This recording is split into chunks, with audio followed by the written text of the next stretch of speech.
Boa noite, queridos irmãos e irmãs. Uma honra para nós compartilharmos esse momento com toda a comunidade da Associação Espírita Célia Xavier, todos os irmãos e irmãs de outras casas que estejam nos acompanhando, aqueles que são e os que não são espíritas, a todos nós cristãos, que nós possamos caminhar com o nosso estudo na paz de Jesus, com muita tranquilidade. Um tema que nos provoca assim, uma sensação de muita responsabilidade, falar a respeito dessas Marias de Jesus. A semana Ave Maria cheia de graça. Maria, nome que do hebraico significa Senhora Soberana. Miriam. Nós temos que compreender que o que nós estamos buscando ao estudar personagens dos evangelhos, essas referências evangélicas, não estamos, na verdade, em busca do fantástico, do fantasioso, do sobre-humano, do maravilhoso. Ao contrário, nossa busca verdadeira é pelo ensino moral, encontrar recursos que estão em nós próprios e que possam nos auxiliar a caminhar nesta mesma direção que essas referências, que essas pessoas, que esses personagens nos legaram através da história bíblica. Geralmente, os personagens bíblicos são pessoas comuns que exerceram algum papel de destaque na história que está sendo narrada ou no cumprimento das suas missões. E o nosso objetivo hoje é falar de algumas mulheres, as Marias de Jesus. Por que as Marias de Jesus? Na verdade, o Novo Testamento ele registra 6 pessoas, 6 mulheres com esse nome Maria. Nós temos uma Maria de Roma citada por Paulo de Tarso, em sua carta aos Romanos, capítulo 16, versículo 6, a quem ele se dirige dizendo que ela trabalhou muito por todos eles, pelos cristãos. Nós temos a Maria, mãe de Marcos, mãe de João Marcos, o evangelista, em cuja casa os discípulos se reuniam para orar pela libertação de Pedro, quando ele estava preso por Herodes Agripa. E também temos a Maria, esposa de Clopas, ou Cleófas, que eram os pais do apóstolo Tiago Menor e que esteve presente com Maria de Nazaré, mãe de Jesus, junto à cruz. Então nós temos essas 3 mencionadas Marias, mas nós precisamos aproveitar o nosso tempo para falar daquelas onde há mais informação e que realmente trouxeram uma representatividade para o nosso estudo cristão e para o nosso estudo espírita também. Então vamos iniciar com a Maria de Betânia. A Maria de Betânia, que é apresentada pelo evangelista Lucas como sendo aquela que tinha uma irmã chamada Marta, e que residia nessa cidade, nesse pequeno lugarejo de Betânia.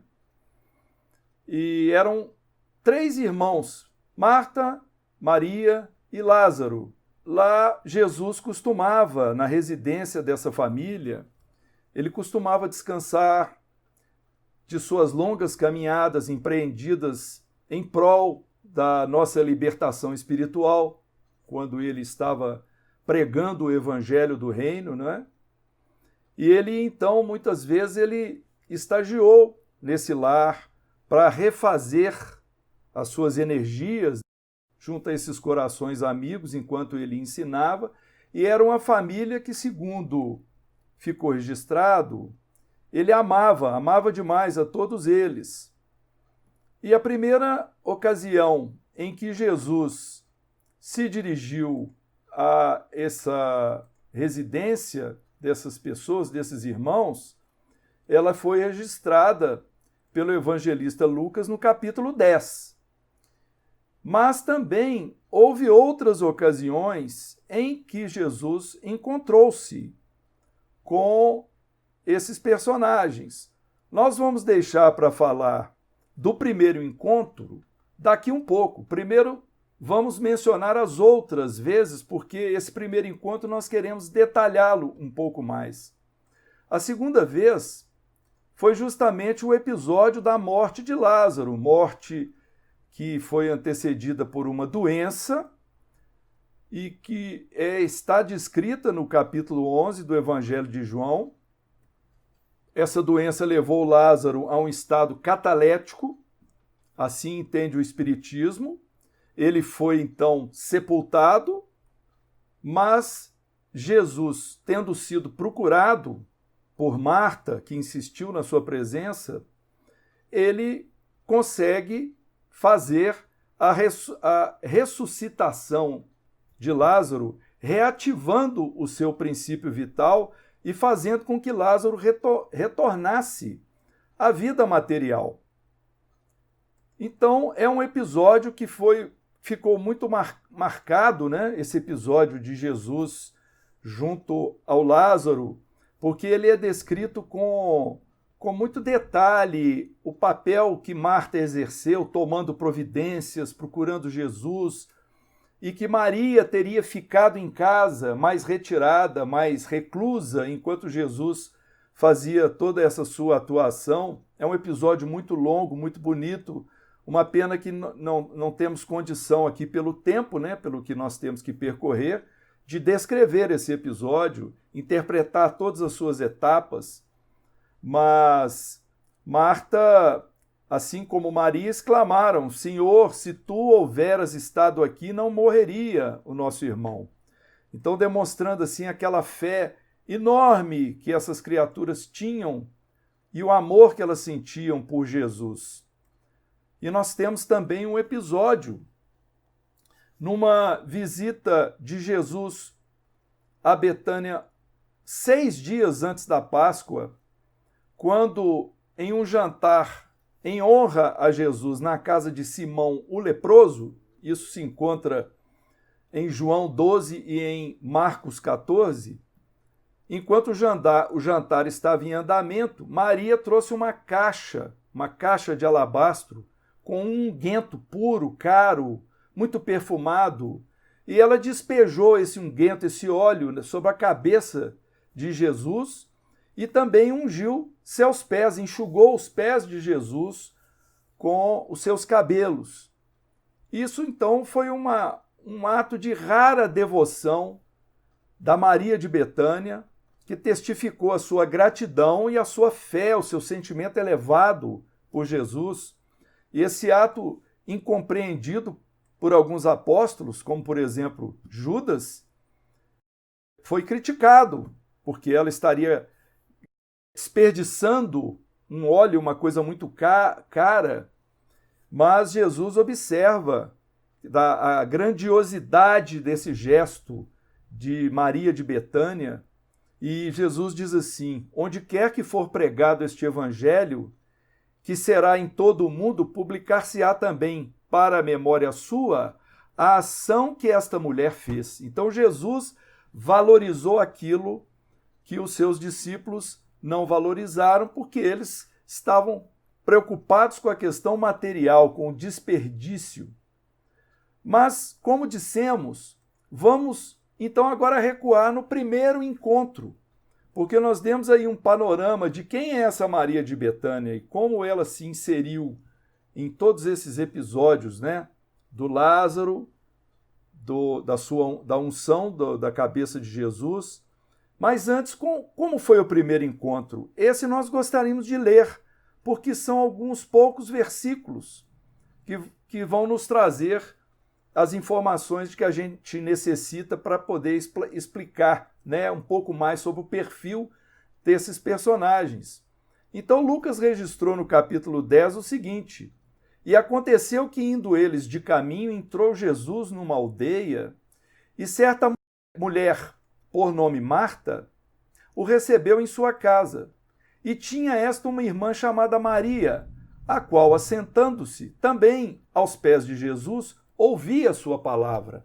Marta, porém, andava distraída em muitos serviços e, aproximando-se, disse: Senhor, não se te dá de que minha irmã me deixe servir só?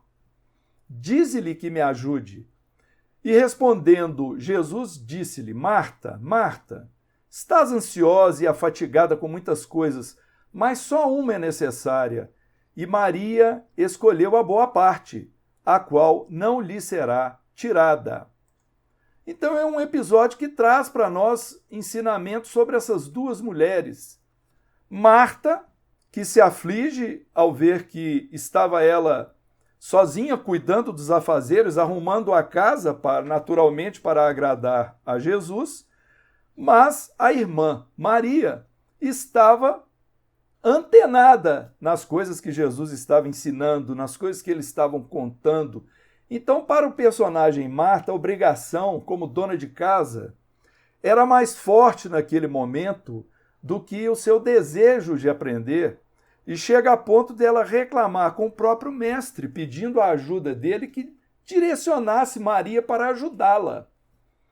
Mas Jesus, tornando-se para Marta, diz: olha, só uma coisa é necessária. Aí vem a grandiosidade do ensino de Jesus e a grandiosidade dessa posição, dessa figura, dessa personagem Maria de Betânia nesse momento, porque ela estava priorizando aquilo que era realmente o mais importante. Não era o momento do afazer doméstico, era uma coisa só era necessária. O que era necessário? O que era essencial? Aprender sobre o reino de Deus, aprender as questões morais, o ensino crístico, que nos leva até esse reino, a esse estado de pureza da nossa alma. Então, Marta tem um perfil muito interessante, que é comprovado tanto nesse episódio quanto no episódio de Lázaro, que ela é uma pessoa sensata, metódica, ativa, operosa, e ela era conhecedora da lei, porque ela disse: ele há de ressurgir na ressurreição do último dia, como ficou registrado em João no capítulo 11, palavras de Marta. Então ela era conhecedora da religião, do papel de Jesus, da expectativa sobre o Messias, era uma boa anfitriã, tinha muita fé no seu coração. Então era um tipo de virtudes também, Marta. Mas virtudes, inclusive, necessárias às mulheres que lutam pela sua sobrevivência, né, pelo seu momento de destaque no mundo. E o perfil de Maria já é um perfil mais espiritual, espiritualizado, um desligamento total daquilo que nós classificamos como sendo a rotina, o dia a dia, as coisas práticas, as coisas imediatas da vida. Maria era aquela mulher resignada. Quando Lázaro morreu e Marta estava providenciando a ajuda de Jesus, Maria ficou em casa, resignada, provavelmente em oração. Então, uma demonstra a ação, a providência, enquanto a outra demonstra a ligação espiritual com o mais alto. Então, são personagens muito importantes, essas duas criaturas, Marta e Maria, e elas nos dão esse entendimento, essa interpretação de que há, portanto, uma pessoa representando a nossa personagem terrena e a outra representando aquele momento nosso que necessita realmente de comunhão com o mais alto, com o espiritual, que nós todos necessitamos. Foi, portanto, o papel de Maria de Betânia. E agora nós vamos adentrar a nossa segunda Maria, a Maria de Magdala, também conhecida como Maria Madalena. Era a Maria residente em Magdala, uma aldeia do sudoeste do Mar da Galileia, e diz o Evangelho em Marcos e em Lucas que Jesus havia expulsado dela 7 demônios. Como nós interpretamos isso no Espiritismo? 7 espíritos obsessores, ou seja, espíritos que ficavam perturbando, influenciando negativamente essa Maria de Magdala, mas o faziam por causa do comportamento dela própria. Então, quando Jesus expulsa os obsessores, ou seja, quando ele afasta esses espíritos que a estavam perturbando, ele dá a Maria, a essa Maria de Magdala, oportunidade dela se refazer. E ela poderia realmente retornar ao ponto inicial e atrair todos esses obsessores novamente. Mas não é isso que acontece. E os evangelhos vão mostrando que ela, na verdade, se torna uma verdadeira discípula desde esse momento em que houve essa ação de Jesus e que ela passou a fazer parte da companhia de Jesus desde os primeiros momentos do seu ministério junto às pessoas, né, junto ao povo, e ela chegou até a ser uma das mulheres também na hora da cruz. Então, Maria de Magdala ou Maria de Madalena é realmente um personagem muito importante. E por muitos séculos, a igreja passou para os fiéis a imagem de Madalena como sendo uma prostituta arrependida. Um conceito que muitas vezes vigorou, inclusive, nos ambientes protestantes.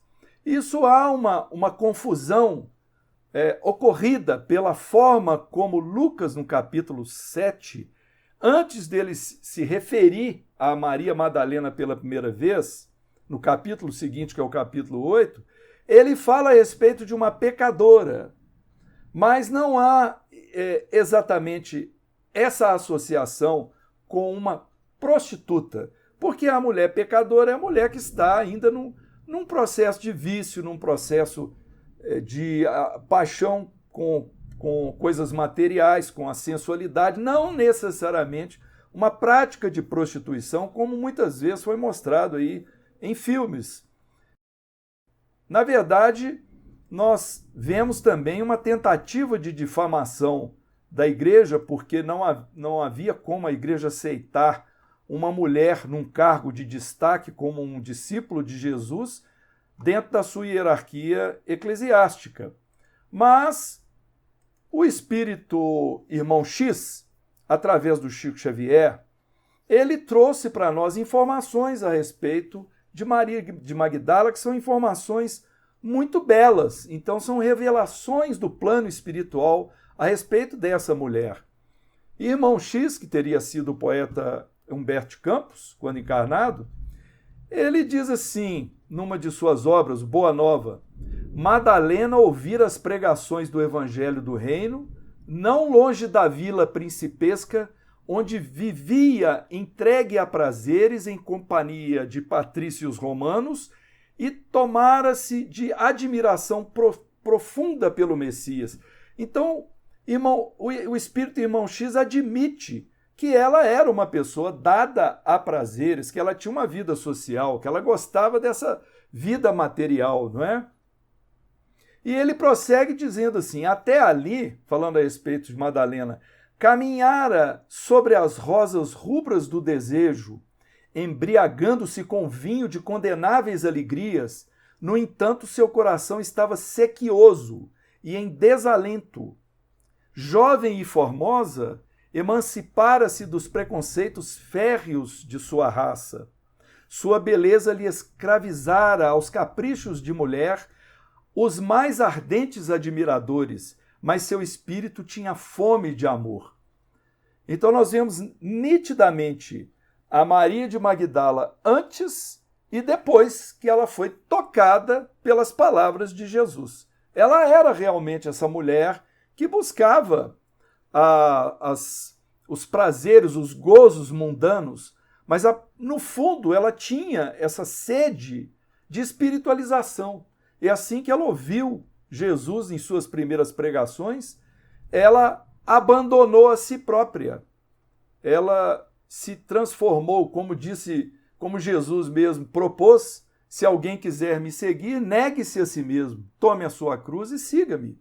Então, Maria de Magdala foi um desses espíritos.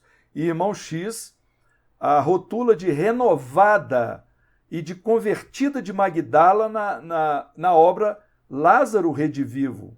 E Emmanuel traz para nós um pensamento importantíssimo a respeito de Maria Madalena. Ele diz assim: entre os personagens conhecidos que foram discípulos de Jesus, foi a que a maiores esforços de reforma íntima se submeteu. E ele a chama de a grande convertida em mensagem no livro Pão Nosso, a mensagem número 168, intitulada De Madrugada.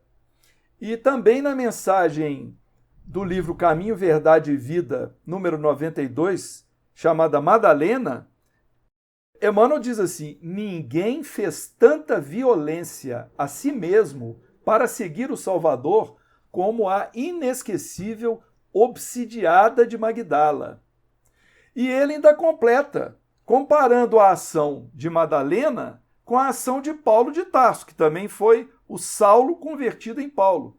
Emmanuel diz assim: nem mesmo Paulo de Tarso faria tanto mais tarde, porque a consciência do apóstolo dos gentios era apaixonada pela lei, mas não pelos vícios. Madalena, porém, conhecera o fundo amargo dos hábitos difíceis de serem extirpados, amolecera-se ao contato de entidades perversas, permanecia morta nas sensações que operam a paralisia da alma. E ele completa, Emmanuel completa: bastou o encontro com Cristo para abandonar tudo e seguir-lhe os passos, fiel até o fim, nos atos de negação de si própria e na firme resolução de tomar a cruz que lhe competia no calvário redentor de sua existência angustiosa. Então nós vemos aí que maravilha foi essa transformação de Maria de Magdala ou Maria Madalena. E o Evangelho também acompanha que ela esteve na manhã do terceiro dia, juntamente com a esposa de Clopas, a outra Maria, e também Salomé, mãe de Tiago e João, esposa de Zebedeu, foram ao túmulo ungir o corpo de Jesus e encontraram a pedra removida. Ela voltou, contou a Pedro e a João o que tinha acontecido, mas na madrugada seguinte ela retornou ao jardim. E aí ela teve o famoso encontro com Jesus, que materializou-se para ela. Então, na verdade, foi Maria de Magdala a que trouxe a grande notícia para a humanidade, que Jesus ressurgira dos mortos, que Jesus havia, na verdade, não é como nós espíritas compreendemos, ele materializou-se para Maria de Magdala em primeira mão. Depois ele fez para os seus apóstolos em algumas outras situações. Mas Emmanuel, falando a respeito desse episódio, desse momento em que Jesus aparece materializado em primeira mão para Maria de Magdala, Emmanuel comenta assim: é compreensível que muitos estudantes investiguem a razão pela qual não apareceu o mestre primeiramente a Pedro ou a João, à sua mãe ou aos amigos. Todavia, é igualmente razoável reconhecermos que, com o seu gesto inesquecível, Jesus ratificou a lição de que a sua doutrina será, para todos os aprendizes e seguidores, o código de ouro das vidas transformadas para a glória do bem. E ninguém como Maria de Magdala houvera transformado a sua luz, a luz do Evangelho Redentor.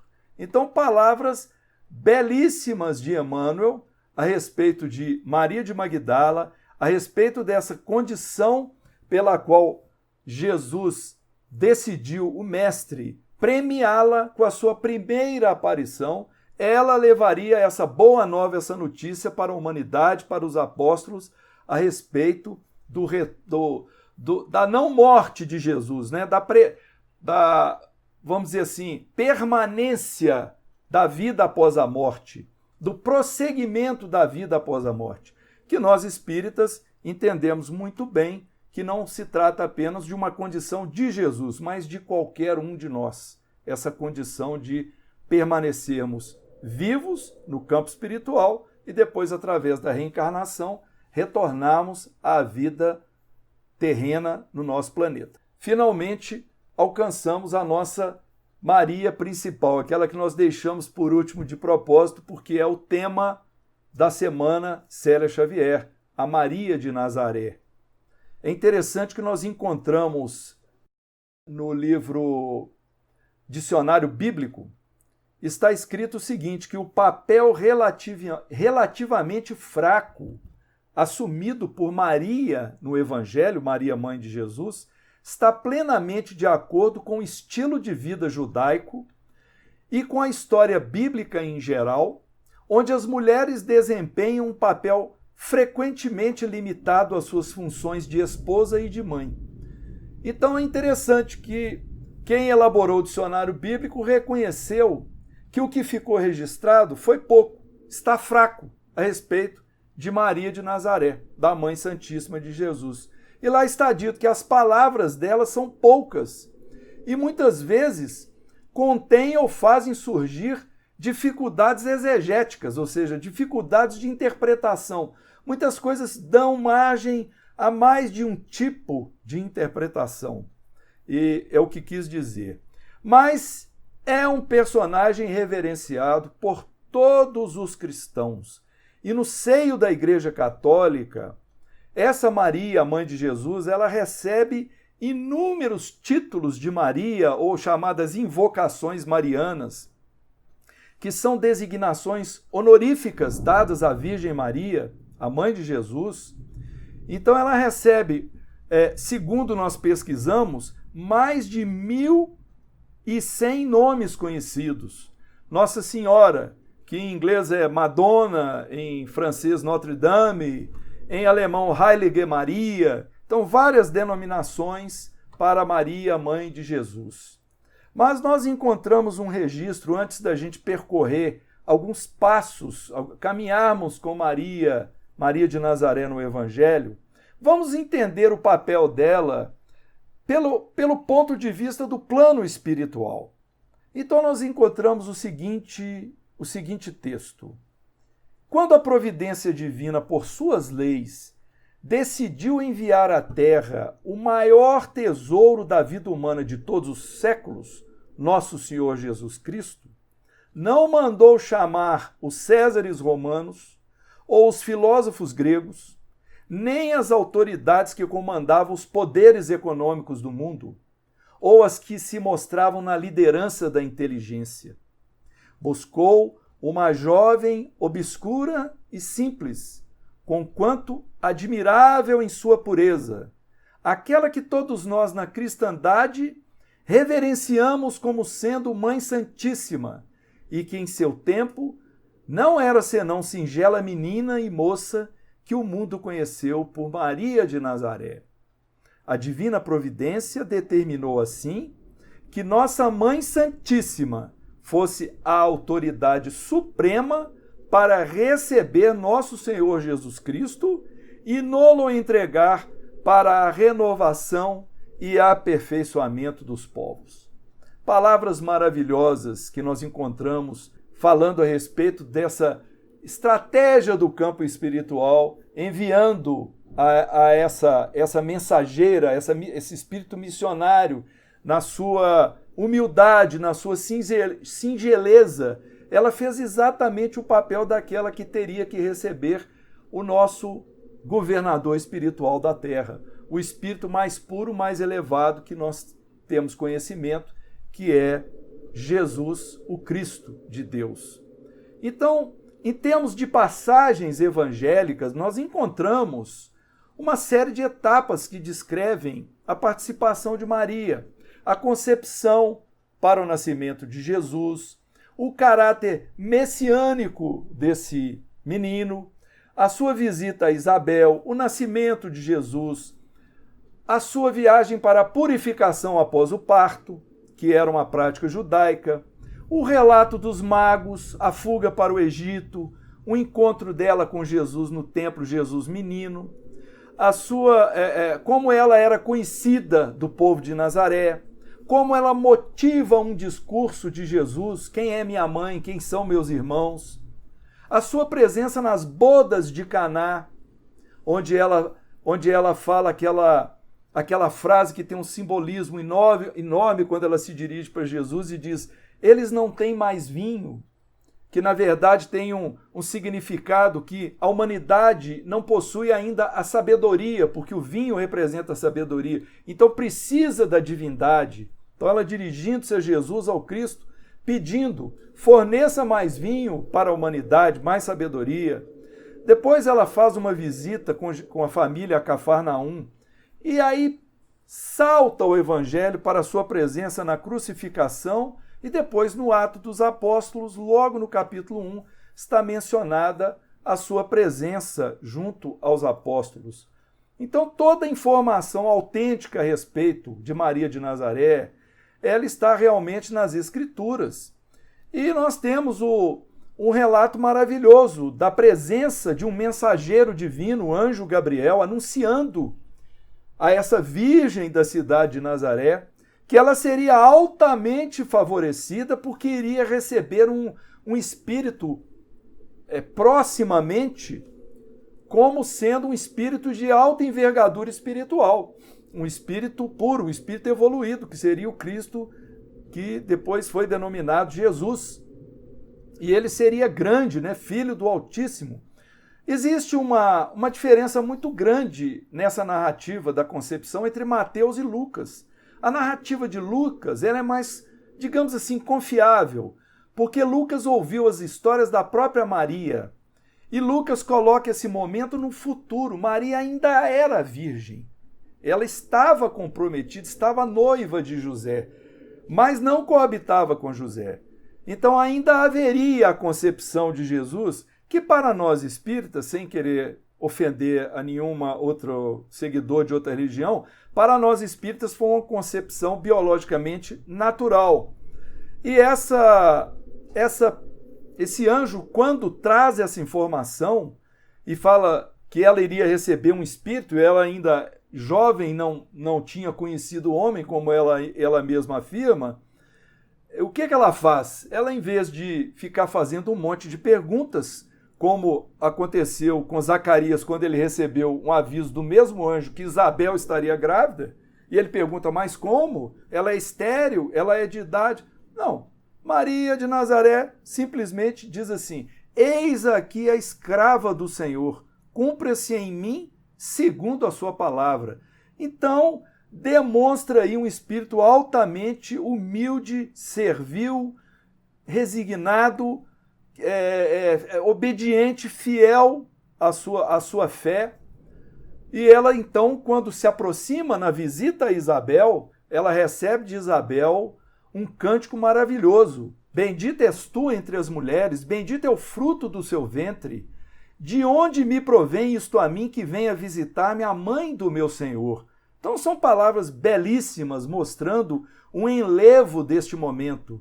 E depois ela, a própria Maria, ela profere um hino de ação de graças que o catolicismo converteu na oração a Magnífica, quando ela diz: a minha alma engrandece ao Senhor e o meu espírito se alegra em Deus, meu Salvador, porque atentou na baixeza de sua serva, pois eis que desde agora todas as gerações me chamarão bem-aventurada, porque me fez grandes coisas o poderoso e santo é seu nome. Olha, que bom que os evangelistas deixaram isso registrado. A gente fica imaginando Lucas ouvindo Maria contar essas histórias e ele registrando para nós no seu evangelho.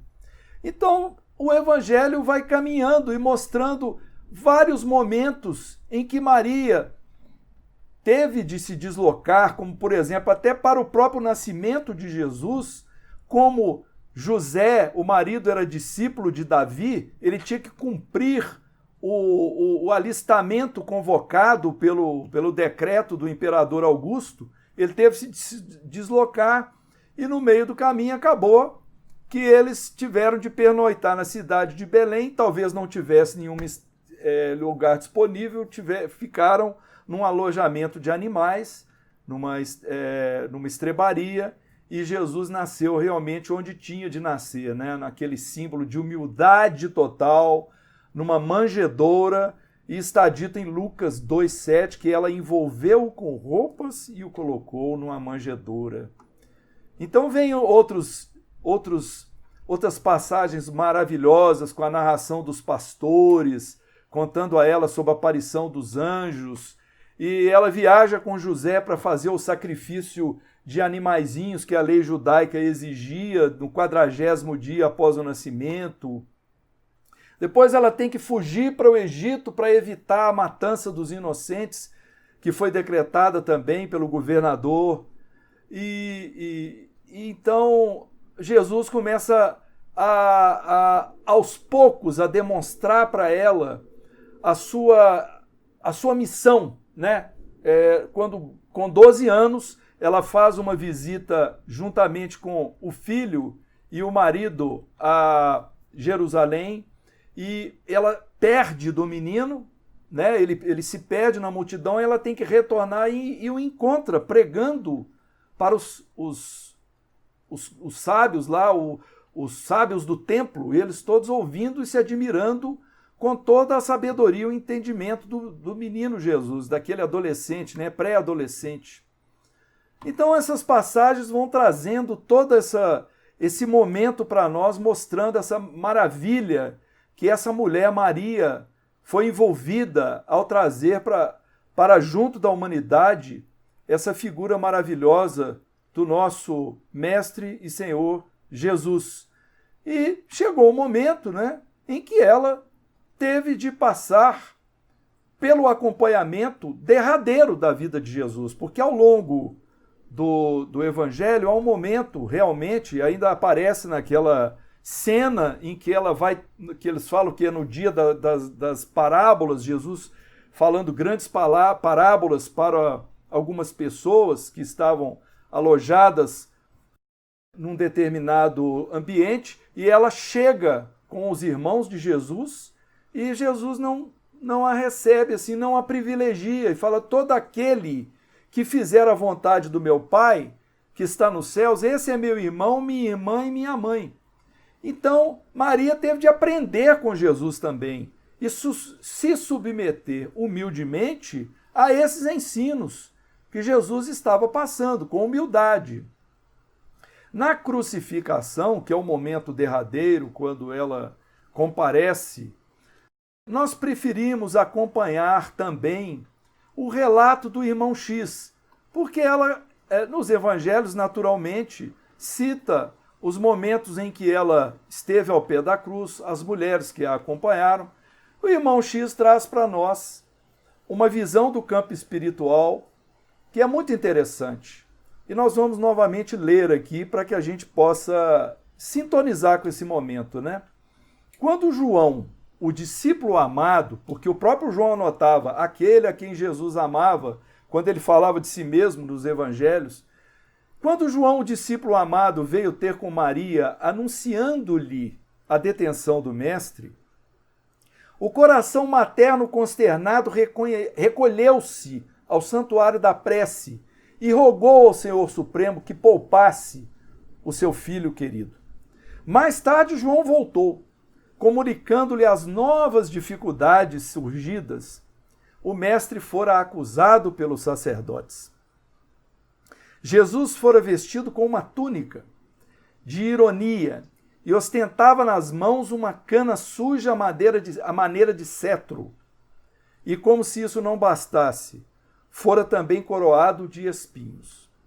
Ela quis aproximar-se a fim de libertar-lhe a fronte sangrenta e arrebatá-lo da situação dolorosa. Mas o filho, sereno e resignado, endereçou-lhe o olhar mais significativo de toda a existência e compreendeu que ele a induzia à oração em silêncio e lhe pedia confiança no Pai. Aí Maria lembrou-se da infância de Jesus, como ela tinha sido amparada pelos anjos. Tão angustiada, ela se recordou repentinamente de Abraão e como que movido pela voz de Deus, Abraão conduziu o filho amado ao sacrifício. Certamente, ela pensou, o Deus compassivo, o mesmo Deus, estava escutando as suas súplicas e reservou-lhe um júbilo igual ao de Abraão. Jesus desceria do Calvário vitorioso para o seu amor, continuando no apostolado de redenção. Mas, entretanto, dolorosamente surpreendida, ela viu o filho içado no madeiro entre ladrões. Então, desalentada, ferida, ouvia a voz do filho, recomendando-a aos cuidados de João, o apóstolo mais novo. O companheiro fiel registrou-lhe humilhadas palavras derradeiras, mas quando a sublime cabeça pendeu inerte, Maria recordou a visita do anjo antes do Natal divino. Em retrospecto maravilhoso, escutou-lhe a saudação celestial. Misteriosa força assenhoreava-lhe o espírito. Sim, Jesus era seu filho, todavia, antes de tudo, era o mensageiro de Deus. Aí ela percebeu que suplicara aparentemente em vão a Deus, porque, por certo, o Todo-Poderoso atendera-lhe aos rogos não segundo seus anseios de mãe, mas segundo o que era necessário ao atendimento dos planos divinos. Então Maria, compreendendo a perfeição e a misericórdia, a justiça da vontade do Pai, ela ajoelhou-se aos pés da cruz e, contemplando o filho morto, repetiu as inesquecíveis afirmações: Senhor, eis aqui a tua escrava, cumpra-se em mim segundo a sua palavra.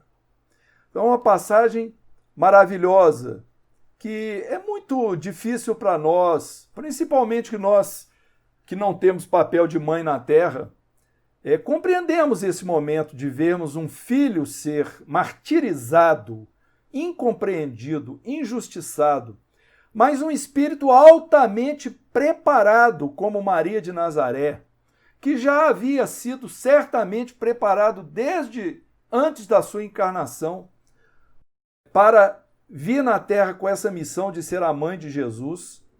Ela precisava realmente ser aquela criatura humilde que não iria interferir na vida, na caminhada do seu filho. Ela tinha que fazer realmente o papel acessório, subsidiário, mas um papel igualmente grandioso dessa mãe amorosa que jamais haveria de interferir e que depois, em vez de se recolher à tristeza e ao desânimo, segundo os relatos do próprio Espírito Irmão X, ela foi residir com João e lá, em Éfeso, ela criou um ambiente de ajuda aos pobres, ou seja, continuou praticando aquilo que ela sabia, o papel de mãe, o papel amoroso de atendimento de pessoas menos validas, juntamente com esse grande apóstolo de Jesus.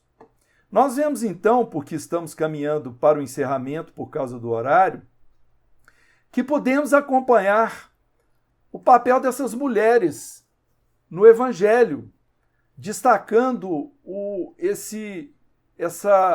esse momento tão grandioso dessas três Marias, digamos assim, em que nós vemos que elas trazem para nós não apenas o papel de mãe, de esposa, mas de educadora, de irmã, de missionárias do bem, e pela sua sublimação dos sentimentos, pela sua dedicação, pela sua renúncia, pelo seu esforço. Então, se nós fizermos um apanhado dessas personagens que nós apresentamos, nós podemos dizer que Maria de Betânia, ela representa a nossa busca pela espiritualidade, a busca pela fé. Maria de Magdala representa o nosso esforço por renovação íntima, a necessária mudança que precisamos fazer em nós mesmos para alcançarmos o reino dos céus dentro de nós. E, por fim, Maria de Nazaré, pela humildade, pureza e obediência, a condição necessária para que tudo isso possa realmente acontecer dentro de nossos corações.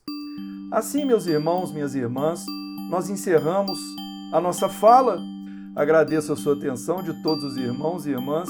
Muito obrigado. Esperamos que tenhamos contribuído aí para a semana da nossa querida Célia Xavier. Muito obrigado.